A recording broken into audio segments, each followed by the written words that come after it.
दोस्तों, एक लड़की अपनी ब्लाइंड डेट को खराब करने के लिए जानबूझकर खुद को बदसूरत बना लेती है, लेकिन रास्ते में उसे एक आदमी मुसीबत में दिखता है और अपने अच्छे दिल की वजह से वो तुरंत उसकी मदद करने चली जाती है। लेकिन जैसे ही उसे पता चलता है कि उस आदमी ने अपनी कार 2 पार्किंग में खड़ी की है, वो उसे घमंडी और बदतमीज समझकर डांटने लगती है। लेकिन अगले ही पल सब कुछ बदल जाता है। सिक्योरिटी गार्ड को एक कॉल आता है और वो तुरंत उस आदमी से माफी मांग लेता है। तभी लड़की को पता चलता है कि पूरा पार्किंग एरिया उसी आदमी की प्राइवेट प्रॉपर्टी है। ये सुनते ही लड़की डर जाती है और वहाँ से जल्दी जल्दी निकल जाती है। उसे ये भी ध्यान नहीं रहता कि उसकी विग रास्ते में ही गिर चुकी है। कुछ देर बाद जब वो ब्लाइंड डेट वाली जगह पर पहुंचती है तो वो ये देखकर शॉक रह जाती है, क्योंकि वही आदमी उसका डेट निकला। लेकिन लड़की हार नहीं मानती। जैसे ही वो खुद को बदसूरत बताने वाली होती है, उसे एहसास होता है कि उसकी विग गायब है। तभी वो देखती है कि उसकी विग उसी आदमी के हाथ में है।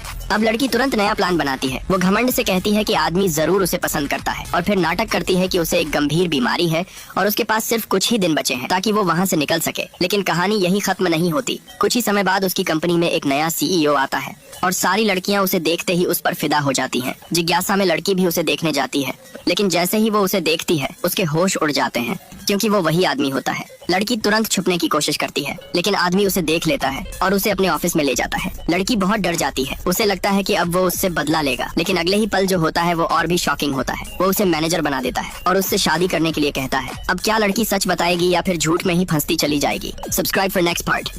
चैनल को सब्सक्राइब करो पहले, हाँ जल्दी।